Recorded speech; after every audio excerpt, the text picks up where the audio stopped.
Hello and welcome to Business Reporter's Pensions Campaign, hosted by The Telegraph Online. I'm Alistair Greener. Have the recent changes in pensions benefited employers, or are they just saddled with new administrative and financial burdens? Well, experts claim that it may be hard to follow the new regulations, but they offer great opportunities. Well, let's find out how with my expert guest, who is Paul Armitage from Xafinity.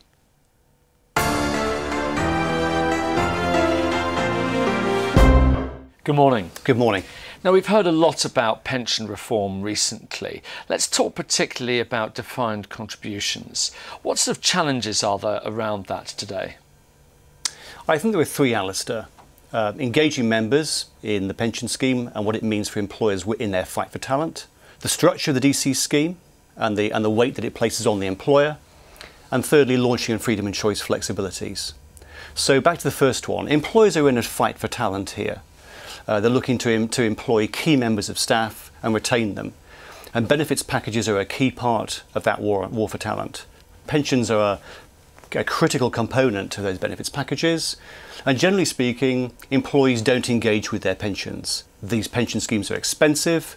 So getting return on that investment is critical, and communication is a big part of trying to bring members into those pension schemes. Secondly, the DC scheme structures aren't necessarily helping employers with their aims. Those DC schemes were meant to be simple to run. They were in many cases a replacement for a defined benefit or final salary pension scheme, and those were very onerous for employers to run. And the professional fees that DC schemes now require to run them have been increasing as the world's got more complicated and management has become more and more involved in those schemes. So trying to find a structure that actually supports the employer's aims in offering a pension, I think, is critical and has been quite challenging. And finally, freedom and choice. It's been a really exciting evolution of pensions. It was launched last year and members are excited about freedom and choice options. But actually it's been quite challenging for employers to roll those out.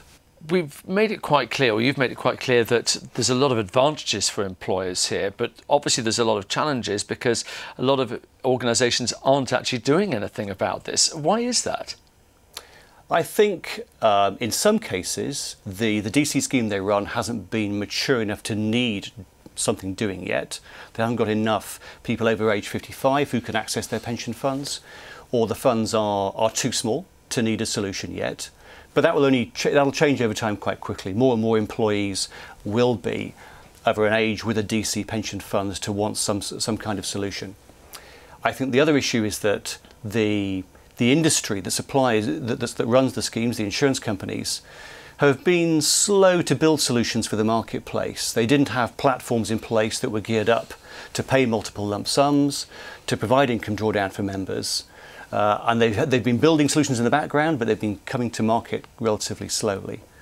And thirdly, we've got trustees who quite rightly have not wanted to shoulder the responsibility for offering flexible retirement plans, such as drawdown, from the scheme itself. And they've been looking to external third-party solutions, which have now emerged in the marketplace. OK, so let's say an organisation has decided to take all this on board and to take action. What are the sort of steps that they should be taking straight away? I think firstly, take advice. This is quite a technical, complex area. There are a number of organisations out there, particularly consultancies, who understand what those solutions look like and would help a company find the right thing for them. And it is very much a bespoke solution, this. Secondly, do something. Inaction here is probably, it might feel the most comfortable thing to do right now, particularly as the marketplace for solutions is relatively new, but we now have a plentiful market of solutions. And this problem will only grow over time as more and more members look for access to the freedom and choice flexibilities, but potentially can't. They just become quite frustrated not being able to do anything. And thirdly, be clear about what a good solution would look like. What are the key criteria there for a good solution? And in our mind, that would look like very strong governance for that solution, so members are supported in their journey through retirement, the right sort of investment solutions at the right price, the right sort of support there for members to be able to make decisions, tools, helplines, web chat, all the kind of things that technology can now do to support the member, including access to advice. And ideally something which will head off the growing scam risk in the UK as well. Well, scam risk is a big concern for many people, but in reality, how big a problem is it? It's growing, Alistair. I saw a report recently that was highlighting that the average size of a scam is in excess of £160,000 of people's pension fund money. The typical the flags, warning flags, if that's the right phrase for a scam, might look like unsolicited calls, pressure to act quickly and complete paperwork within days rather than weeks because this is a limited time offer, investment that is overseas, and frequently it's invested in property. And some of the offers also require you to become a company director for some reason. And I think the outcome is predictable. The outcome is that people might see some initial cash payments. From that point onwards, their fund becomes untraceable, and they've lost the rest of it. And it's increasingly common and very unfortunate. The member could arguably have done more in terms of research and due diligence before they made their transfer, and PensionWise and others are there to help. But I think so could the employer or the trustees before the transfer was done. There are some due diligence steps that can be undertaken to make sure that what members are transferring to is a bona fide Pucker UK regulated pension scheme. Well, let's talk now about Xafinity. What is it exactly that you do? What do you bring to the table? Well, we've built our own master trust. It's called the National Pension Trust. It's a multi-employer arrangement. Any employer can join this scheme.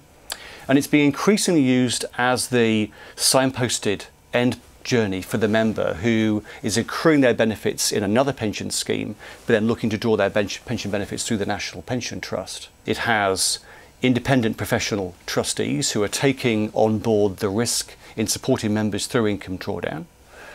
It has a 17 carefully constructed white labelled fund range for members to use. And it has all the tools and support there that you'd expect a high quality pension scheme to have. Delivering also value for money because we have multiple employers adhering to the trust. And now in excess of 18,500 members, we have economies of scale there which members can access, which they couldn't have access to us on their own. Okay, that all sounds great in theory, but maybe we can drive down to the actual work in progress. And could you give us maybe some case studies of this actually in practice? Yes, I can. There was a client that recently used the National Pension Trust for just this purpose. They were running a large, mature defined contribution scheme of their own, with their own in-house trustees. Those trustees, quite rightly, didn't want to offer the flexibilities from the scheme itself and looked for a third-party solution. And what we launched with them was the ability for members to start accessing the educational parts of our service well before the age of 55, so they were being signposted to the trust as part of a communication programme. And they can go there and play with the modelers, get familiar with how their options work, before they're deciding what they might actually want to do at the point of retirement. There's now been a volume of members who have transferred through into the trust and have bought annuities, taken lump sums, and are going through income drawdown now as part of their long-term planning. So it's gone very well, and the employer's delighted because they've been able to satisfy that pent-up demand for a freedom and choice solution whilst not taking any of the risk on themselves, and it hasn't cost them anything to do this. And they've also mitigated the scam risk. You've certainly given us a great insight and much better understanding of some of these pension reforms. Paul Armitage from Xafinity, thank you very much indeed. Thank you.